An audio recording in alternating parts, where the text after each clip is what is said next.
전국의 재림교회 성도 여러분 안녕하십니까? 2023년 2기 교과를 진행하게 된 동중원앞에 인재교회를 섬기는 김재용입니다. 이번 교과의 제목은 세 가지 우주적 기별이고 그 주제는 세천사의 기별입니다. 또 세천사의 기별이냐고 생각할 수 있지만 또 세천사의 기별일 필요가 있기 때문입니다. 1844년은 세계적으로 여러 일이 있었던 해입니다.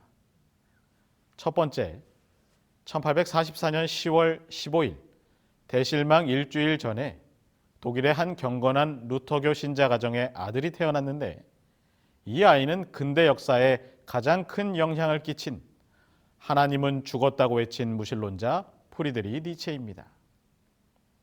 두 번째, 1844년은 공산주의의 창시자 칼 마르크스가 1844년 경제학 철학 수고라는 책을 기록한 해입니다. 하나님의 사상과 전혀 반대되는 유물론의 세계관에 대해서 기록한 책이죠. 세 번째, 1844년은 찰스 다윈을 통한 진화론의 시작이기도 합니다. 1844년의 에세이라고 알려진 글에서 다윈은 그의 진화론적인 이론의 초기의 주장 중 하나를 발표합니다. 하지만 이 모든 상황 속에서 1844년에 일어난 가장 중요한 일은 다니엘 8장 14절에 기록된 2300주야 예언이 성취된 것이었습니다. 1844년에 일어난 이 세 명의 영향력 있는 인물 마르크스, 니체, 다윈은 인류에게 돌이킬 수 없는 해를 끼친 사건이며 인물입니다. 이런 오류와 사람들을 현혹시키는 설들로 인해 창조주 전능자 하나님의 진리가 위태롭게 된 이때 하나님께서는 진리를 일으키십니다. 새 천사의 기별을 다시 온 세상에 선포하게 하십니다. 지금은 또다시 새 천사의 기별을 통해 하나님의 진리가 선포되기를 하나님께서 영광 받으셔야 하는 때입니다. 그래서 우리는 이기 교과를 통해 다시 한번 이 진리의 기별을 공부하게 된 것입니다. 1과는 예수님의 승리, 사탄의 패배입니다. 1과의 기억절을 읽겠습니다. 용이 여자에게 분노하여 돌아가서 그 여자의 남은 자손 곧 하나님의 계명을 지키며 예수의 증거를 가진 자들과 더불어 싸우려고 바다 모래 위에 섰더라. 2018년 러시아 월드컵에서 세계 랭킹 57위인 대한민국은 세 번째 조별 예선 경기에서 당시 세계 랭킹 1위 독일을 만납니다. 우리 국민들 모두가 바라기는 했지만 누가 봐도 너무 희박한 가능성이었습니다. 하지만 결과는 놀랍게도 대한민국이 2대 0으로 승리한 경기였어요. 너무 강해서 이길 수 없다고 생각한 싸움에서 모두의 예상을 뒤엎고 승리를 가져온 그 희열은 말로 다 할 수가 없었습니다. 지금 저와 여러분은 그냥 희열만 느껴지는 싸움을 싸우는 것이 아닙니다. 우리는 생과 살을 건 싸움입니다. 승리하지 못하면 죽는 것입니다. 패배는 죽음이에요. 안타깝게도 우리의 대적의 세력이 너무 강해서 패배는 당연해 보이는 것이 사실입니다. 그래서 우리만으로는 절대적으로 질 수밖에 없어요. 하지만 반대로 우리는 확실한 승리의 카드, 예수님으로 인해 절대적으로 이길 수밖에 없습니다. 이 전투에서 반드시 예수님은 승리하시고 사탄은 패배합니다. 요한계시록 12장은 이 전투의 핵심을 요약하고 있고 우리는 이번 주에 이 부분을 연구합니다. 일요일은 하늘에서의 전쟁입니다. 여러분 혹시 답정너라는 말을 아십니까? 답은 정해져 있고 너는 대답만 하면 돼라는 말입니다. 선택할 수 없고 내가 정해놓은 그 답을 말하기만 하라는 것입니다. 거절한다, 거부한다, 나는 싫다, 좋다를 말할 수 있는 것은 선택할 수 있다는 말입니다. 나는 제안을 한다. 하지만 너의 선택은 하나다. 답은 하나다. 사실 이 문장은 어불성설입니다. 앞뒤가 맞지 않아요. 이 몇 가지 중에 고르라고 해야 하는 것이지 하나 중에 고르라는 말은 성립되지 않는 문장입니다. 선택할 수 있는 자유는 하늘에서도 땅에서도 하나님 정부의 기본 원칙입니다. 하나님은 선택권을 주셨고 선택할 수 있는 인간을 창조하셨지 선택할 수 없는 존재를 창조하지 않으셨어요. 그래서 그분의 형상대로 창조된 인간은 도덕적 선택을 할 수 있는 존재입니다. 강압이나 강요는 사랑이 아니에요. 사랑은 자유입니다. 그래서 인간을 사랑으로 창조하시고 자유롭게 하신 하나님께서는 선택하게 하셨습니다. 그런데 이 자유와 선택이 잘못되었을 때 어떻게 될 수 있는지 요한계시록 12장 7절에서 9절은 보여줍니다. 하늘에 전쟁이 있으니 미가엘과 그의 사자들이 용으로 더불어 싸울세 용과 그의 사자들도 싸우나 이기지 못하여 다시 하늘에서 저희의 있을 곳을 얻지 못한지라. 큰 용이 내어 쫓기니 옛뱀 곧 마귀라고도 하고 사단이라고도 하는 온 천하를 꿰는 자라. 땅으로 내어 쫓기니 그의 사자들도 저와 함께 내어 쫓기니라. 이 구절은 얻게 된 자유의지를 잘못 사용했을 때, 선택의 자유로 잘못된 선택을 했을 때 그 결과가 어떻게 될 것임을 정확하게 보여주는 장면입니다. 그런데 이것은 천사들이 선택했을 그 당시의 이야기로만 끝나는 것이 아닙니다. 현재를 살아가고 있는 하나님의 백성들에게도 해당되는 이야기예요. 그래서 우리는 주어진 선택의 자유를 통해 옳은 선택을 해야 하는 것입니다. 요한계시록은 우리들 각자에게 지상의 마지막 쟁투에서의 영원한 선택을 제시하도록 권면합니다. 사실 어느 싸움에도 중간은 없습니다. 이 편이든지 저 편이든지 선택해야 합니다. 대쟁투에도 중립은 없습니다. 여러분, 결혼한 남녀가 나는 이 사람도 좋고 저 사람도 좋다라고 한다면 그 관계가 어떻게 되겠습니까? 절대 유지될 수 없어요. 이 지상의 마지막 전쟁에서도 그럴 것입니다. 하늘의 천사가 예수님의 편과 사탄의 편 사이에서 선택했듯이 모든 개개인은 마지막 때에 돌이킬 수 없는 최후의 선택을 하게 될 것입니다. 그런데 우리는 이 선택의 결과를 이미 알고 있습니다. 싸움의 결과도 이미 알고 있어요. 예수 그리스도께서 결국 이 싸움의 승리자이시며 사탄은 영원히 패배할 것이라는 사실입니다. 그래서 요한계시록 12장의 싸움을 보여주시면서 당연한 옳은 선택을 하기를 바라고 계시는 것입니다. 여러분, 우리는 우리에게 주어진 선택의 특권이 결코 가볍지 않다는 것을 기억해야 합니다.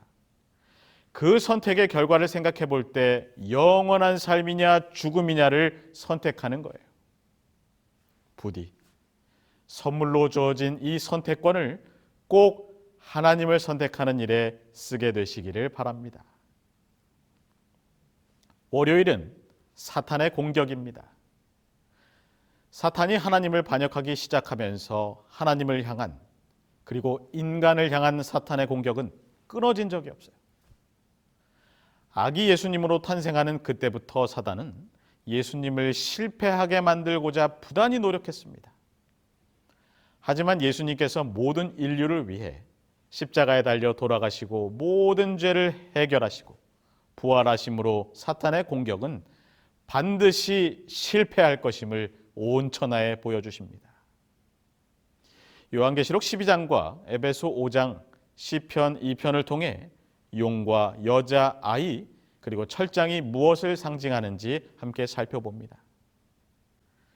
여러분들이 잘 아시는 대로 용은 사단이요, 여자는 하나님의 교회요, 아이는 약속된 메시아입니다. 여기서 철장은 전능하고 깨지지 않는 무적의 통치권을 상징합니다. 예수님은 우리가 경험하는 모든 유혹에 직면하셨지만 정복자로서 승리하셨습니다. 마귀는 이미 패배한 대적일 뿐입니다. 예수님께서 이미 갈바리 십자가에서 사탄을 이기셨기 때문에 사탄에 대한 그리스도의 승리는 완성되었습니다. 그래서 우리도 승리할 수 있는 것입니다. 하지만 그리스도와 사탄 사이의 대쟁투, 그러니까 우리가 연관되어 있는 그 대쟁투는 아직 끝나지 않았습니다. 하지만 걱정할 것이 없습니다. 우리가 그리스도께서 우리를 위해 하신 일을 믿음으로 받아들일 때 우리의 죄의 빚이 탕감되고 우리의 죄가 용서됩니다. 죄인이었던 우리가 그리스도의 의로 덮여서 하나님 앞에 온전하게 설 수 있는 것입니다. 사도 바울은 이에 대해서 빌립보서 3장 9절에 그 안에서 발견되려 함이니 내가 가진 의는 율법에서 난 것이 아니요 오직 그리스도를 믿음으로 말미암은 것이니 곧 믿음으로 하나님께로부터 난 의라고 기록합니다. 덧붙여 각 시대의 대쟁투 484쪽에서는 이렇게 말합니다. 사단은 인류를 속이고 유혹함으로 인류를 창조하신 하나님의 계획이 실패로 돌아가게 할 수 있다고 생각하였다. 그러나 이제 그리스도께서는 인류가 마치 타락한 일이 전혀 없는 것처럼 이 계획이 실행되기를 간구하신다. 그분께서는 당신의 백성들에게 완전하고 충분한 용서와 의를 줄 뿐만 아니라 그들이 당신의 영광에 동참하고 당신의 보좌에 함께 앉게 되기를 구하신다. 우리의 구주께서는 그분의 자녀들에게 완전하고 충분한 용서와 의를 주시는 분이십니다. 우리가 용서받으면 우리는 더 이상 참소받을 것이 없게 됩니다. 예수님은 모든 죄를 영원히 정복하고 승리하셨어요. 그래서 우리는 승리하신 예수님을 믿음으로 받아들일 때 예수님의 승리가 나의 승리가 되고 사탄의 공격이 무의미하게 되는 것입니다. 여러분, 사탄의 공격에 흔들리지 말고 예수님께서 이뤄내신 승리를 주장하시기를 바랍니다. 화요일은 예수님의 승리를 받아들임입니다. 이미 기정사실인 것을 우리가 받아들이느냐 그렇지 않느냐는 단순히 선택의 문제가 아니라 우리의 운명을 결정합니다. 우리는 예수님께서 사탄의 시험을 이기셨다고 믿습니다. 하지만 그것은 예수 그리스도의 승리가 우리의 승리라고 받아들이는 것과는 또 다른 것입니다. 우리를 참소하던 자가 쫓겨났다는 사실에서 어떤 격려를 발견할 수 있는지 요한계시록 12장 10절을 봅니다. 내가 또 들으니 하늘에 큰 음성이 있어 가로되 이제 우리 하나님의 구원과 능력과 나라와 또 그의 그리스도의 권세가 이루었으니 우리 형제들을 참소하던 자 곧 우리 하나님 앞에서 밤낮 참소하던 자가 쫓겨났고, 이 쫓겨났다는 것을 단계별로 볼 수 있습니다. 첫 번째 단계는 하늘에서 반역 후에 쫓겨남입니다. 두 번째 단계는 예수 그리스도의 십자가 후에 쫓겨남입니다. 가지고 있던 통치권을 뺏기고 그 자리에서 쫓겨났어요. 세 번째 단계는 재림 때에 쫓겨납니다. 사탄과 그의 종들이 이 땅에 1000년 동안 갇혀서 인류로부터 쫓겨나요. 네 번째 단계는 천년기 후에 쫓겨남입니다. 서신 1906년 162쪽에는 이렇게 말씀합니다. 그래서 하늘에 전쟁이 있었다. 사탄은 쫓겨났고 그와 함께 하나님의 정부에 충성하지 않는 자들도 추방되었다. 주 하나님이 최고의 통치자라는 사실이 입증되었다. 이런 상태가 오랜 시간 지속되다가 마침내 사탄의 가면이 벗겨지고 악한 자들이 추방되었다. 완전히 쫓겨납니다. 다시 보이는 존재가 아니라 이제 하나님의 백성들을 괴롭힐 수 없는 상태가 돼요. 그렇다면 요한계시록 12장 11절은 어떤 승리의 확신을 줍니까? 또 여러 형제가 어린 양의 피와 자기의 증거하는 말을 인하여 저를 이기었으니 그들은 죽기까지 자기 생명을 아끼지 아니하였도다. 우리가 이기게 되는 방법을 정확히 여기 기록해 놓으셨는데 어린 양의 피로 가능한 것입니다. 여러분, 어린 양의 피는 희생이에요. 예수 그리스도께서 십자가에 달리셔서 그 보혈로 승리하게 하셨습니다. 그래서 우리는 예수님께서 우리를 위해 하신 일을 믿음으로 받아들일 때 나 자신의 빚은 사라지고 주님의 의로 하나님 보시기에 온전히 서게 되는 것입니다. 우리의 죄는 용서받았고 우리 형제를 참소하던 자가 쫓겨났고 우리는 내 자신의 공로 때문이 아니라 우리를 대신한 예수 그리스도의 승리로 인해 구속받고 승리하고 구원받는 것입니다. 실물교훈 157쪽의 말씀입니다. 구원의 주께서는 단지 탄원자로서 우리를 위해 간구하시는 것이 아니라 당신의 승리를 주장하시는 승리자로서 간구하신다. 그가 드린 제물은 완전했다. 우리의 중보자로서 그는 당신 자신이 정하신 사업을 수행하고 계신다. 즉 당신의 백성들의 기도와 고백과 감사의 향연에 당신의 흠없는 공로를 섞어서 하나님 앞에 올리신다.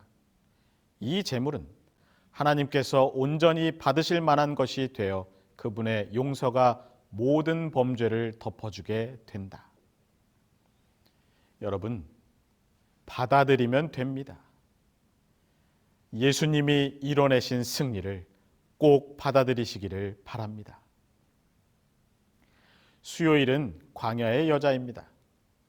먼저 교과에 제시된 요한계시록 12장 6절과 14절로 16절을 읽겠습니다.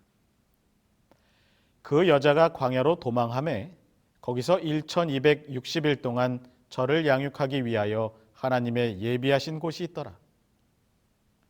그 여자가 큰 독수리의 두 날개를 받아 광야 자기 곳으로 날아가 거기서 그 뱀의 낯을 피하여 한 떼와 두 떼와 반 떼를 양육받으매 여자의 뒤에서 뱀이 그 입으로 물을 강같이 토하여 여자를 물에 떠내려가게 하려 하되 땅이 여자를 도와 그 입을 벌려 용의 입에서 토한 강물을 삼키니. 우리는 여기 본문에 나타나는 일이 연이라는 원칙, 즉 연일 원칙을 에스겔 4장 6절을 통해 이미 알고 있습니다. 그래서 1260일은 1260년입니다. 이 1260년의 기간에 해당하는 내용은 앞으로의 교과에서도 많이 다룰 것이기 때문에 오늘은 주제에 맞는 말씀만 간단하게 드리겠습니다. AD 538년부터 1798년까지의 이 1260년의 기간 동안 부패한 교회와 부패한 정부가 합심하여 하나님의 신실한 백성들을 박해하고 압제하고 학살까지 일삼았습니다. 성경의 진리를 믿는 그리스도인들에 대한 박해는 선악의 대쟁투의 연장선이었어요.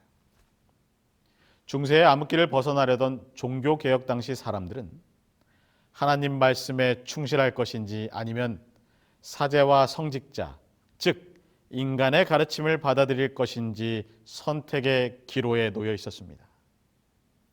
하지만 다시 한번 진리가 승리했고 하나님은 강력한 반대 앞에서도 그분께 충실한 백성을 얻게 되셨습니다. 계시록 12장 6절, 14절로 16절 이 구절들에는 하나님의 돌보심에 대한 약속의 표현이 나옵니다. 하나님이 예비하신 곳인 광야에서 여자가 양육받았고 땅이 여자를 도왔다. 극심한 박해의 때에도 하나님은 그분의 교회를 인도하셨습니다. 과거에 그렇게 하신 하나님은 마지막 때 남은 자들에게도 동일하게 행하실 것임을 확신하게 만들어주는 것입니다. 그러니 여러분의 삶 속에 낙담할 만한 시련이나 어려움의 때에 실망하며 좌절하지 마시고 여전히 우리를 위해 피난처를 마련하시며 그 시험들 가운데서도 우리를 보호하시며 결국은 승리케 하시는 하나님의 약속을 꼭 기억하시기를 바랍니다. 목요일은 하나님의 마지막 때의 남은 자입니다. 귀중한 것일수록 더 뺏기 위해 갖은 수를 다 동원합니다. 이 지상 역사의 마지막 때의 사탄의 관심은 하나님의 백성 남은 자 손에게로 다 집중되어 있습니다. 다시 한번 요한계시록 12장 17절을 읽습니다. 용이 여자에게 분노하여 돌아가서 그 여자의 남은 자손 곧 하나님의 계명을 지키며 예수의 증거를 가진 자들로 더불어 싸우려고 바다 모래 위에 섰더라. 이 남은 자손이란 표현을 킹제임스 버전에서는 남은 자로도 번역합니다. 그래서 이 하나님의 마지막 때에 남은 자들은 어떤 이들인가? 이들은 여전히 그리스도께 충성하고 그분의 진리에 여전히 순종하며 그분의 사명에 충실한 자들을 가리킵니다. 그래서 이 용 사탄은 그 충실한 자들 하나님의 교회인 여자에게 분노해요. 이 사탄은 하나님의 계명을 지키는 백성에게 분노하여 그들을 모두 멸망시키기 위해 할 수 있는 한 자신의 모든 것을 걸고 이 일을 할 것입니다. 사탄은 결국 요한계시록 13장 14절에서 17절에도 나와 있듯이 법령을 선동하여 하나님의 백성들이 매매할 수 없게 만들고 투옥되어 죽음에 직면하게 만들 것입니다. 이때 우리를 구별되게 하는 질문은 다음과 같습니다. 우리의 충성심은 누구에게로 향해 있는가? 과연 우리는 누구에게 충성할 것인가? 여러분, 충성은 목숨이 전제되어 있습니다. 옛날 그 신하들의 임금을 향한 충심, 충절에는 목숨이 걸려 있어요. 하나님의 남은 자들은 주님을 위해서 기꺼이 죽음까지 맞이할 수 있는 충성스러운 자들입니다. 그 옛 신하들의 충성은 승리를 확신할 수 없는 충심이었지만 하나님의 남은 자들은 다릅니다. 이미 그들은 예수님 때문에 승리가 보장된 자들입니다. 그러니 여러분, 우리는 머뭇거릴 이유가 없습니다. 이미 나와 있는 결과에 이미 승리하신 예수 그리스도를 선택해야 하는 것입니다. 오늘의 교과를 마치면서 부조와 선지자 34쪽에 있는 말씀을 읽겠습니다. 사랑의 율법은 하나님의 정부의 기초이므로 모든 지성적 존재의 행복은 그들이 이 의의 대원칙과 완전히 일치함에 달려있다. 하나님께서는 모든 피조물들로부터 사랑의 봉사 곧 당신의 품성을 인식함으로 솟아나는 봉사를 원하신다. 그분은 강제적 굴종을 기뻐하지 않으시므로 모든 존재로 하여금 당신께 자원하여 봉사하도록 그들에게 의지의 자유를 허락하신다. 여러분, 하나님께서는 강요하시는 분이 아닙니다. 자유를 주시는 분입니다. 우리 인간을 지으실 때 선택을 할 수 있는 존재로 만드신 분입니다. 우리에게 주신 이 선택의 자유는 하나님의 사랑의 표현입니다. 여러분, 하나님이 주신 이 사랑 헛되이 낭비하지 말고 우리를 기다리시는 아버지 하나님을 선택하시기 바랍니다.